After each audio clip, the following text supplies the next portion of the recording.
Hola,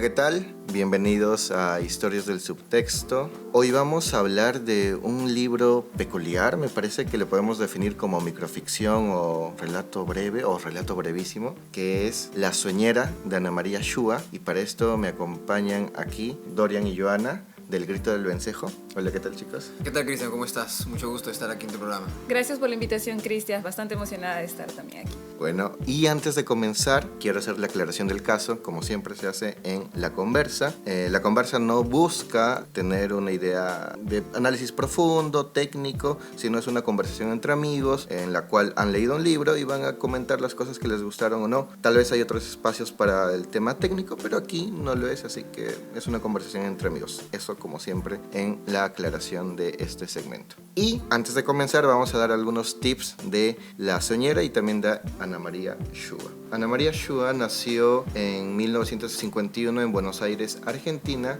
A los 16 años publicó sus primeros poemas reunidos en El Sol y Yo. En 1980 ganó con su novela Soy Paciente el premio de la editorial Losada. Y entre sus múltiples novelas también ha escrito ensayo y cuentos. Ha ganado premios a lo largo de su carrera y hoy en día es una de las representantes más importantes del microrrelato, si se puede decir.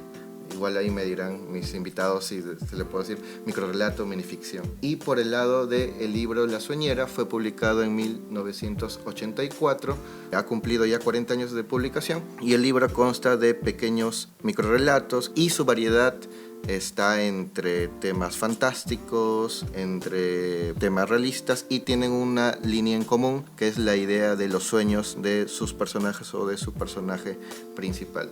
Ahora sí, bienvenidos chicos, Dorian y Joana, ¿qué tal? ¿Qué ideas principales tienen de La Soñera? Bien, en La Soñera tiene distintos microrelatos que giran en torno al tema del sueño. ¿Qué son los sueños? ¿Cómo son los sueños? Algunos de sus textos me parece que son sueños porque no tienen una lógica acorde a la realidad, o en algunos casos reflexiones en torno a lo que es un sueño, qué ocurre en la vigilia, qué ocurre en el insomnio, las pesadillas. Es un libro que trata de abordar todos los posibles subtemas, puntos que se puedan tocar en torno al tema central que es el sueño, ¿no? Ahora, de repente, con respecto a si es mi microrelato o minificción, Dorian les podría comentar un poquito más.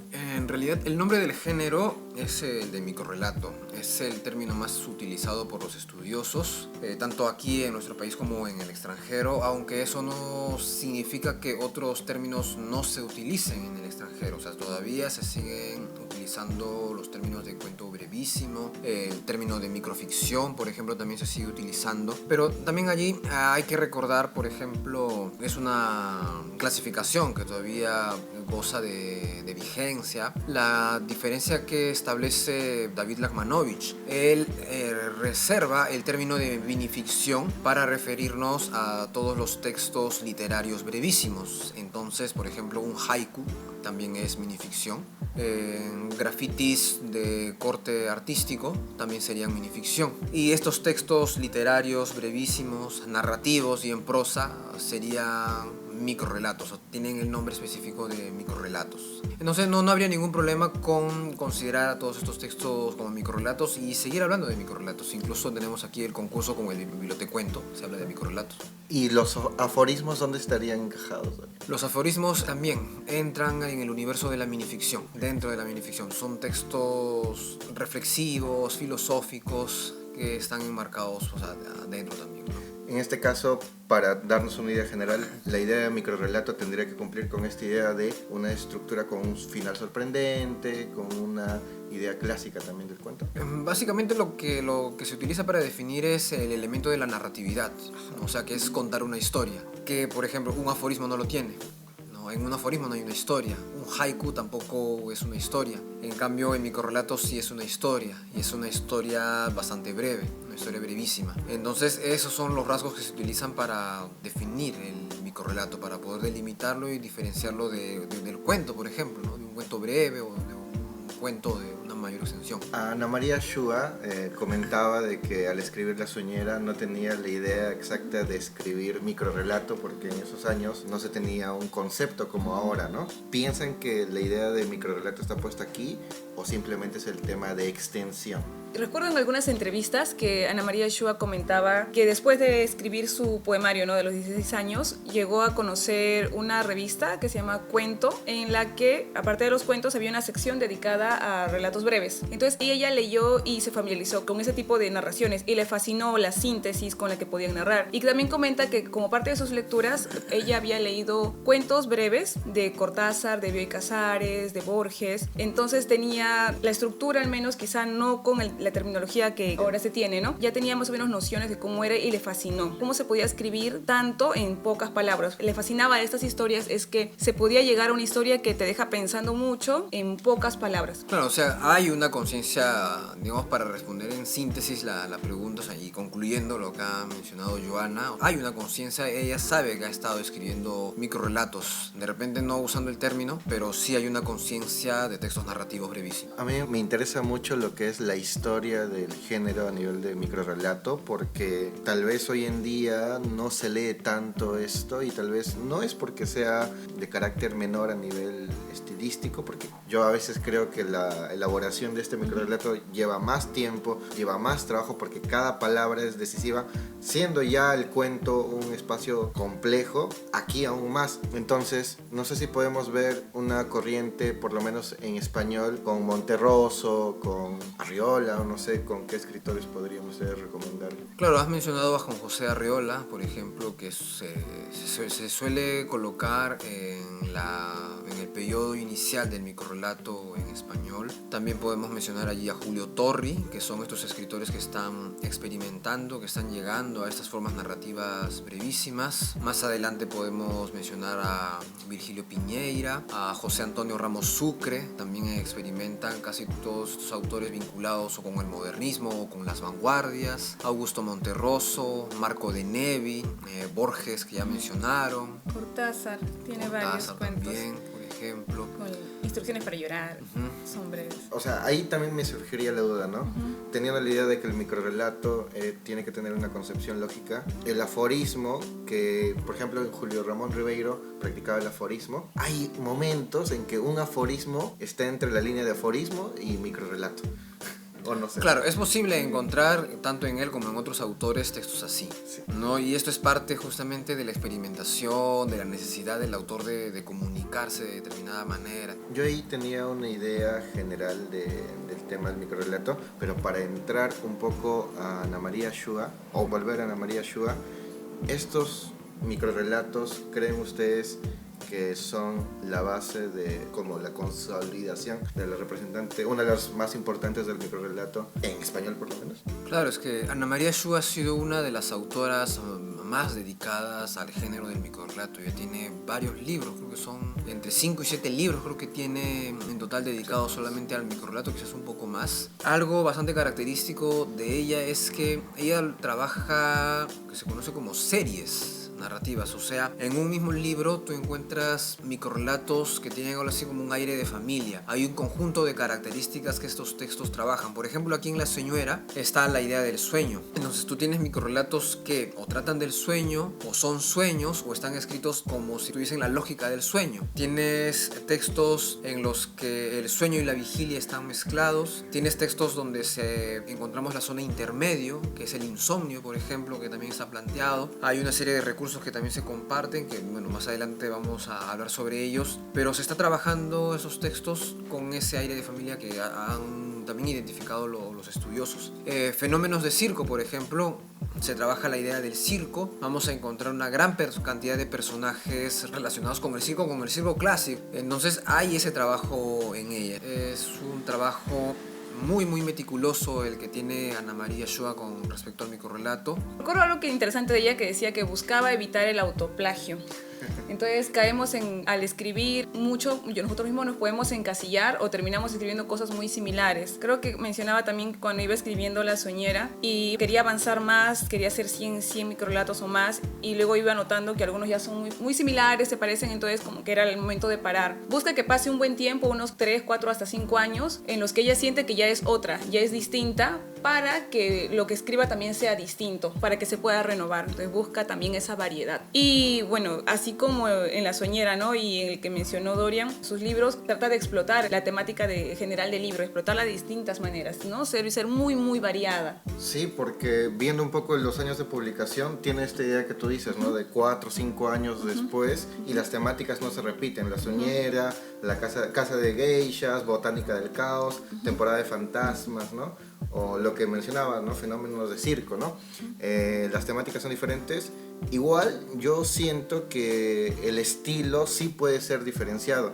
También en el microrelato hay estilos, ¿no? Aunque parezca que todos juegan con una estructura general o práctica, no. Si uno lee Ana María Shua y lee a Augusto Monterroso, sabe que son escritores totalmente diferentes y buscan un impacto curioso. En La Soñera a mí me gustó muchísimo algunas historias que hablan sobre el padre, ¿no? Hay un par que tienen la idea del padre y de la ausencia o de la añoranza, pero también hay un tema de tristezas, no sé si han sentido eso. No es un microrelato con una idea de felicidad o que te dé esperanza, sino está la idea de tristeza, no sé si han sentido eso. Sí, yo había destacado el microrelato número 9. Yo también marqué ese. Sí, y porque ahí hay un tema el tema de la tristeza, como que el sueño es un portal, una salida a un mundo real que de repente para la persona es desesperanzador. ¿Solo lo comento o lo leo? Léelo, por favor, léelo, Ya, para bueno. que les dé ganas de leer el libro. Fumando me quedo dormida, del otro lado soy feliz. Es un buen sueño.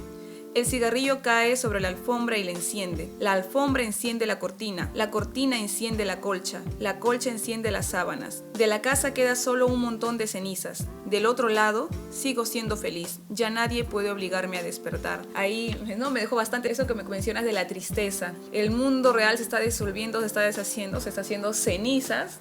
Y ya se está quemando, ¿no? Sí. Pero del otro lado ya no tendrá que afrontar ese horrible mundo real. Se va a quedar en el sueño para siempre, ¿no? Es fuerte. Sí. Aquí, Dori, no sé si tú ves la idea del tema de la repetición técnica de la palabra, ¿no? Es una figura literaria que utiliza, ¿no?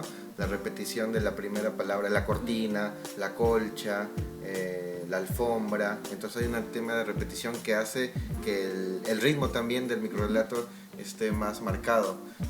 Esto tiene mucho Ana María en todo el libro, ¿no? Sí, ese trabajo que le da ritmo a la narración es bastante peculiar en Ana María Shua. A mí me parece que sí, lo trabaja muy bien. Justamente es ese ritmo que también le da ese toque poético a sus textos. Es algo que uno puede sentir cuando lo lee. Y sobre todo cuando lo lee en voz alta, dándole la entonación adecuada, se siente eso. Es otra manera de disfrutar también el microrelato. A veces estamos intentando leer un texto, tratando de captar ideas, y nos olvidamos que un texto literario también es para disfrutar escuchándolo, aunque uno no lo entienda en un primer momento, porque hay textos que de repente uno va a querer entenderlos a la primera, pero también le invitamos al lector a que lo lea en voz alta y que disfrute, claro, y que disfrute las palabras, porque justamente la literatura es eso, es el arte de la palabra, de utilizar la palabra para comunicar una experiencia, para representar algo. Ana María Shua también escribía poesía y se nota que tiene los recursos. Hay otro que a mí también me gustó mucho, que es el 92, y ahora yo lo voy a leer. Dice: un hombre sueña que ama a una mujer, la mujer huye. El hombre envía en su persecución los perros de su deseo. La mujer cruza un puente sobre un río, atraviesa un muro, se eleva sobre una montaña. Los perros atraviesan el río a nado, saltan el muro y al pie de la montaña se detienen jadeando. El hombre sabe, en su sueño, que jamás en su sueño podrá alcanzarla. Cuando despierta, la mujer está a su lado y el hombre descubre, decepcionado, que ya es suya. Buenísimo, a mí me encanta esto porque habla de otro sentimiento humano que es muy importante, que es la decepción o el tema amoroso. No sé qué piensan de Lo que me hace pensar ese microrrelato, ¿no? Esa etapa de conquistar, buscar, es muy atrayente. Y esa búsqueda es como algo interesante. Y la decepción está en que ya lo logró y como que no hay más. Y es bien irónico, fuerte también me parece, ¿no? Tanto la amaba, la buscaba, lanzaba a los perros de su deseo, como dices, esos términos que usa. Y al final, en el remate, ¿no? O ya la tengo, ya, decepción. Ya no hay más por buscar, ya no hay más por desear, no hay más por intentar o conquistar. Sí. Lo que es el logro, ¿no? También se habla una idea de epicidad. Hay algunos microrelatos que tienen esta idea épica y que hay algo detrás. Hay como una historia oculta en cada uno de ellos también. No sé si tienen la idea también de que mezcle un poco de fantástico, no sé si han visto temas fantásticos en algunos microrelatos. Yo lo tomo como... ¿Parte del sueño? Parte del sueño, con el mundo onírico. Sí. Como en el mundo onírico puede pasar lo que sea, nuestros sueños son muy raros, algunas veces no tienen una lógica. Entonces, como algo onírico, no sé si como... Sí, yo también lo tomo así. Los microrelatos que aparecen aquí en La Sueñera, más allá de intentar clasificarlos en si son realistas o no realistas, van justamente por ese lado fantástico de reproducir la lógica del sueño, o se inscriben en los microrelatos de corte simbólico, humorísticos. También hay algunos textos que hay que considerarlos que son metaliterarios, o sea, son textos en los que se reflexiona sobre el quehacer literario, o textos en los que se recrean personajes de otras historias que nos remiten a otras historias del cuento clásico, por ejemplo. Ya sea porque hay elementos que nos permiten establecer esa intersexualidad, o porque hay algunas palabras que nos recuerdan también a otros textos. Por ejemplo, yo tengo aquí el microrrelato número 6, que a mí me hace recordar a la Divina Comedia de Dante. Sí. Por la mención de la selva, justamente así también empieza la Divina Comedia. El inicio. Y luego las bestias que también aparecen allí en el primer canto de la Divina Comedia. Buenísimo. Entonces, en este microrrelato ahora, y la idea del sueño, porque también allí se menciona algo del sueño en la Divina Comedia en ese primer canto. Entonces aquí tenemos en el microrrelato número 6 de La Sueñera: en la selva del insomnio no es necesario internarse, crece a mi alrededor. No hay bestias más feroces que los grillos.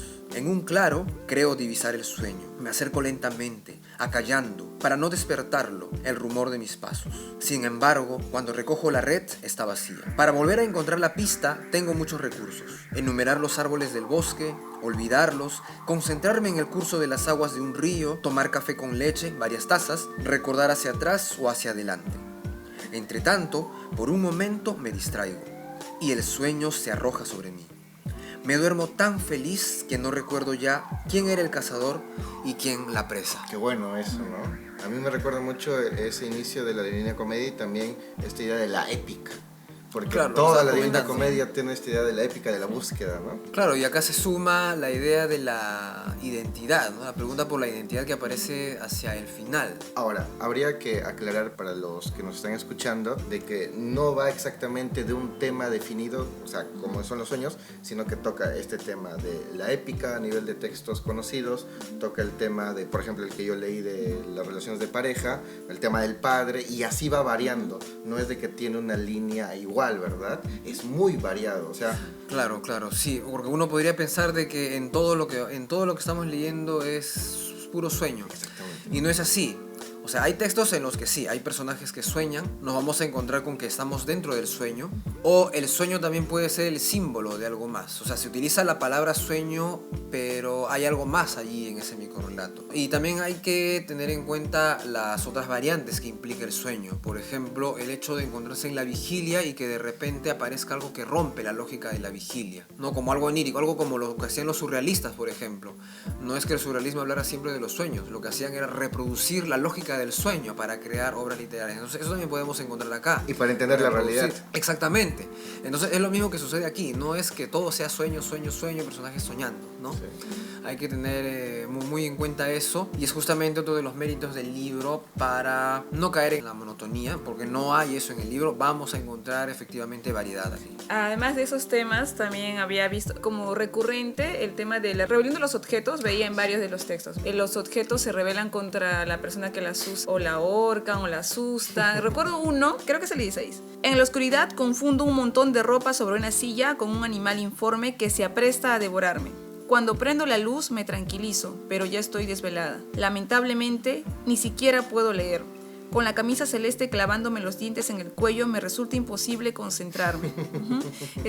Me queda con la duda si al final realmente está soñando con la camisa que la muerde o no sé. O sea, me parece también que ella es muy hábil al recordar aspectos cotidianos relacionados al sueño que todos podríamos identificar o que muchos nos podríamos relacionar con nuestra experiencia, como en el sueño, en ese momento en el que estás a punto de dormir, ves una mancha en la pared o una sombra, algo, y lo confundes con algo más aterrador. Me recuerda mucho a fantasías terroríficas que tenía de niña. Entonces, o dibujos animados. Dibujos también, animados, sí. ¿no? A mí me gusta mucho, por ejemplo, estos que estamos leyendo, si tenemos una idea técnica, siempre la última oración nos va a demarcar la revelación final, ¿no? Claro, sí, como una epifanía. Sí. Cada última oración o una palabra de la última oración hace el change de te estoy contando algo, pero en realidad es esto, ¿no? Te hace como una seña, ¿no? Yo tengo acá también uno marcado que, hablando de esto de los personajes, tenemos el tema literario, pero también tenemos a personajes famosos o a personajes de la cultura pop.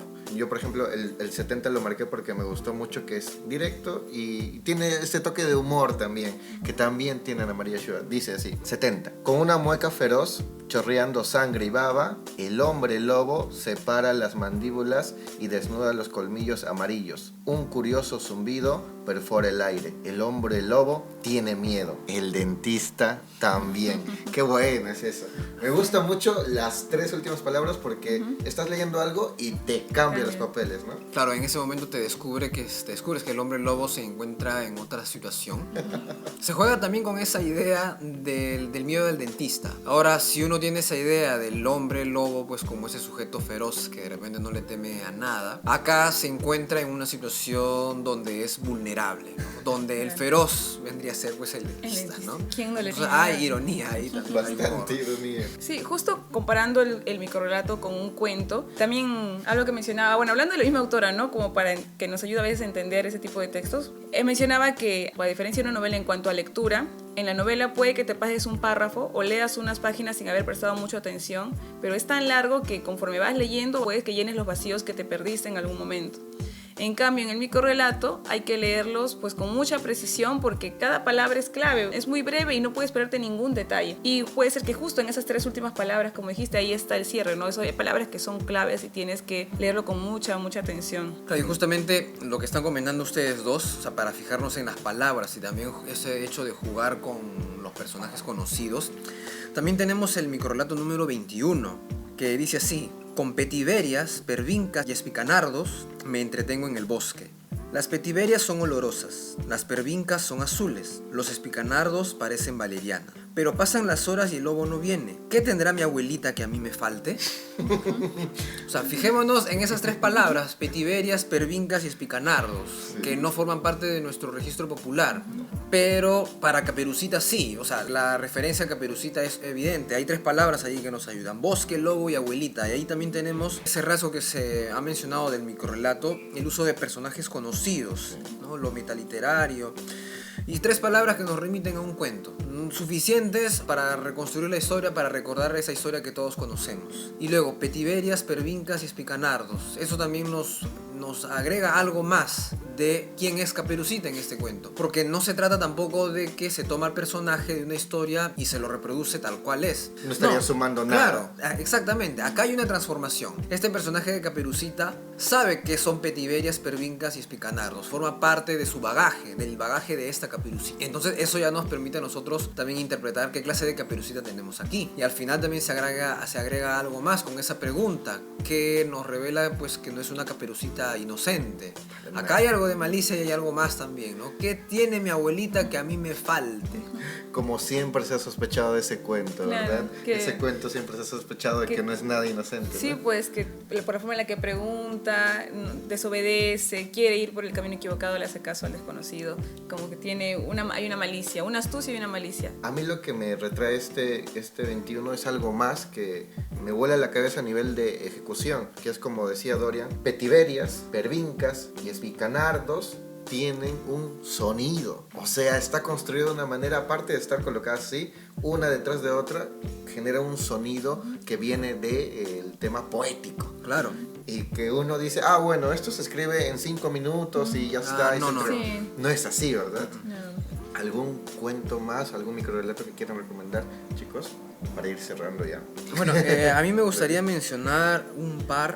Por ejemplo, hay uno donde se reflexiona sobre el artista, como el microrelato 237. O sea, se cambia aquí el foco de reflexión de la obra de arte al artista. Mientras el escultor la abraza tratando de infundirle su aliento vital, la estatua sonríe impasible, admirando con un poco de asombro la perfección del escultor, su obra. Punto de vista. Exactamente, es exactamente eso. Y otro que también me hizo pensar justamente lo mismo, también la reflexión sobre el arte, es el microrelato 234, en el que yo lo estoy interpretando como un microrelato que cuestiona el uso excesivo de la forma. O sea, una preocupación excesiva por únicamente la forma y que descuida un poco el contenido, la representación. Es un buen cuadro, un excelente cuadro, pero no logra reproducir el mar, apenas lo interpreta. Y si resulta posible introducirse y hasta ahogarse, he conocido personalmente un par de casos lamentables, en sus olas ficticias, habrá que atribuirlo a los excesos de la pintura al óleo. Jamás, la autopsia de los suicidas lo confirma, a la ferocidad del agua.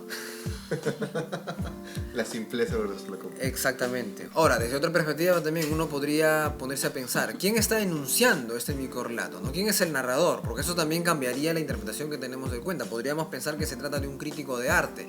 Entonces aquí de repente también ya no sería una crítica contra la obra, sino una crítica al crítico de arte por lo que ha dicho. Entonces es pues un microrelato que nos deja pensando en varias cosas. Bueno, también otro que a mí me llamó la atención por lo diferente es número 17, donde me parece que un tema cotidiano que suele ser una preocupación en la mayoría de personas ha influido en el sueño que tiene esta persona, ¿no? Me causó mucha gracia porque habla como que hubiera ese problema feo de la burocracia y de la dificultad con la que se hacen los papeleos, está incluso dentro de este sueño, ¿no? Me causó un poco de gracia y también me recordó a cuántas veces he tenido que hacer una cola para un documento o para que salga un resultado. El 17 dice, en la cola el público se enoja. Unos claman contra el gobierno y otros contra el desgobierno. En su ventanilla, el funcionario impasible. Pero ese hombre está dormido, se agita delante mío un señor calvo. No, señor, los que estamos dormidos somos nosotros, le explica una señora en voz muy bajita. El que se despierta pierde el turno. Muchas horas después doy mi nombre en la ventanilla, solo para descubrir que me he equivocado de sueño. O sea, como que este tema cotidiano que da tanta rabia muchas veces, hasta en el sueño, ¿no? En el sueño se demoran, ella ha estado horas en la ventanilla esperando su sueño, y ni siquiera en el sueño puede recibir un buen trato en este tema de la burocracia. Sí. Entonces, esa cotidianidad, esos temas cotidianos que los puede volver sueño. Y hay un cuento que me causó mucha gracia también, porque me recuerda a... Hay un término que usa Fanuel Hanan Díaz, que es un investigador sobre literatura infantil y juvenil, que para él hay ciertos cuentos que pueden resultar perturbadores porque hablan de temas muy fuertes, de repente para el público infantil, como la muerte, el suicidio, la homosexualidad, etc. Pero él considera que esos cuentos, si están trabajados de una forma adecuada, sí se deben de leer, y el niño los necesita porque el niño de ahora ya vive en torno con esos temas, ¿no? Leyendo ese tema de cuentos perturbadores, me pareció que el 249 es un cuento perturbador que, y por la forma que tiene y por el personaje que se ha elegido, que es un patito, como que podría leerse incluso podría darse para un público infantil y encajaría dentro de un cuento perturbador para niños, ¿no? Este de aquí. Dice, todos los patitos se fueron a bañar y el más chiquitito se quiso quedar. Él sabía por qué. El compuesto químico que había arrojado horas antes en el agua del estanque que dio el resultado previsto. Mamá Pata no volvió a pegarle. A un hijo repentinamente único se lo trata, es natural, con ciertos miramientos. Entonces, este patito, ¿no? Ha sido tan maquiavélico que le ha metido algo al agua para eliminar a su competencia, que son sus hermanitos patitos. Y el lenguaje que usa, pues, es bastante tierno. Uno no se imagina ese final tan horrible. Todos los patitos se fueron a bañar. El más chiquitito se quiso quedar. Hasta tiene una rima que suena como canciones infantiles. Exacto. ¿No? Y al final era parte del maquiavélico plan del patito, que quería quedarse solo para que mamá Pata lo trate bien. Es un tema que es muy común en los niños, que tienen celos de sus otros hermanos, y muchos quisieran ser el hijo único, el patito único, y recibir todo el engreimiento y cariño de mamá, ¿no? Este patito lo llevó al extremo y eliminó a la competencia. Me gustó bastante, y me permitió como relacionarlo con ese término que te digo de los cuentos perturbadores para niños. Que hay muchos. Y a mí me gusta mucho este recurso que usa Ana María Shuga, porque aquí la rima es intencional. Sí. No es una rima que procede... Te mete un ambiente sí. y te engaña, ¿no? Sí, claro. sí. Muy, muy técnica en ese aspecto, que con una segunda lectura, con una mirada un poco más fina, se puede ver eso. Chicos, estamos llegando al fin. Podríamos hablar de los 250, o sea, podríamos hablar de cada uno, pero el tiempo es ingrato y tirano. Algunas palabras finales sobre Ana María Shua, sobre La Sueñera o sobre el microrrelato, y que ahora sí he aprendido es microrrelato bien dicho. ¿Algún punto en especial que quisieran agregar como conclusión? Mira, sí, por mi parte, en este libro de La Sueñera de Ana María Shua, hay que notar que aquí lo importante es qué es lo que le pasa a los personajes, más que quiénes son los personajes o a quiénes les pasa algo. O sea, eso no significa que descuidemos quiénes son los personajes, porque eso nos ayuda a entender. Pero por lo menos en este libro, y creo que eso suele ser lo que ocurre en varios microrelatos, justamente por la brevedad, lo que importa es eso, la acción, el proceso, qué es lo que sucede aquí y qué es lo que nos quiere transmitir a cada uno de nosotros. Entonces, pues a todos los que nos están escuchando, yo los invito a leer y disfrutar este libro de microrelatos de Ana María Shua. Si no hemos leído microrelatos todavía, este pues, es un buen libro para comenzar a leer el género. 250 microrelatos de repente también podría parecerles bastante, leyendo tantas historias seguidas. Entonces también ahí algunos recomiendan que se lea de grupo en grupo. Parece que eso sí suele suceder, porque la misma Ana María Shua también comenta eso en su libro, cómo se hace un microrelato, cómo se escribe un microrelato. Me acabo de olvidar ahorita el título exacto. Allí ella, por ejemplo, contaba que había dado sus microrelatos, un conjunto de microrelatos a diferentes amigos en diferentes órdenes, y todos siempre le decían los tantos primeros son buenos, los demás no, pero todos tenían diferentes primeros microrelatos. Entonces, ¿qué es lo que había pasado allí? O sea, si nos sucede eso, que llegado a determinado microrelato sentimos eso, no es porque el libro sea malo. Acá hay que pensar más en que es el lector, de repente, que ha sido mucho para el lector. Mucho no porque el microrrelato sea complejo, sino que tantas historias de repente puede sucederle justamente lo que Ana María Shua contaba respecto a sus amigos.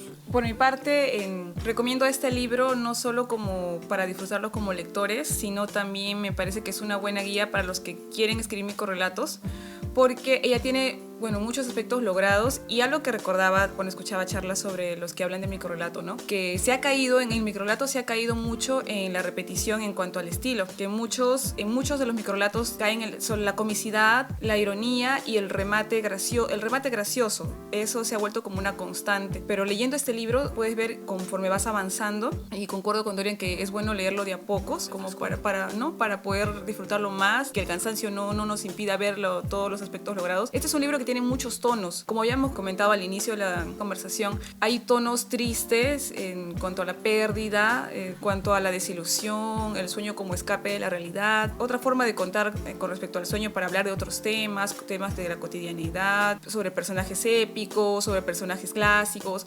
Hay mucha variedad, y ella tiene distintos tipos de remates que te dan miedo, remates que te dejan como ¿qué pasó acá? Con mucha sorpresa, ¿no? Remates que sí dan risa, remates que son misteriosos, incluso remates, hay cuentos en los que se me ocurrían 2, 3, hasta 4 posibles finales o respuestas, porque tienen bastante apertura, ¿no? Y muchos se pueden identificar y se puede disfrutar, creo, desde distintas edades. No utiliza términos muy rimbombantes, ¿no? Excepto como algunos, como este cuento de la Caperucita que habíamos mencionado, pero la información, las palabras son sencillas, son bastante claras, y esos son, creo que, logros que sirven para atrapar mucho al lector, ¿no? Y también, como decía, nos pueden servir como guía para los que queramos iniciar en la escritura de este tipo de ficción. Yo agregaría ahí que no se pueden comer 250 trufas de chocolate al mismo tiempo, así Claro, hay que disfrutarlo uno por uno y dosificando la dosis, así que creo que es la manera. La metáfora que has mencionado es metáfora símil, la que has mencionado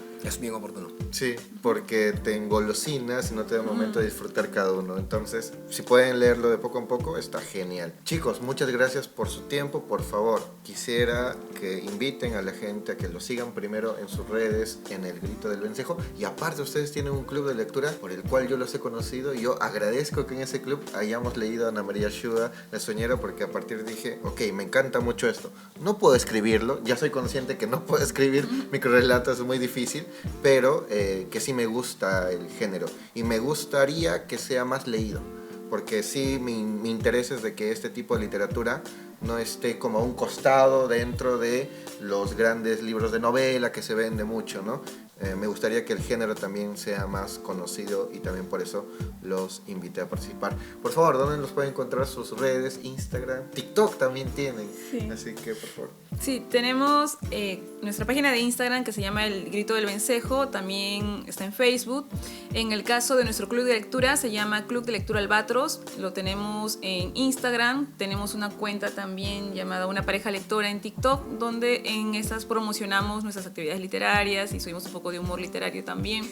En el club de lectura pues los invitamos, leemos textos muy variados, hemos leído La Soñera, generalmente hemos leído también otros libros de microrelato. Es un club de lectura gratuito, híbrido, tiene reuniones virtuales y también reuniones presenciales. También vamos a dictar algunos talleres que Donia les puede mencionar.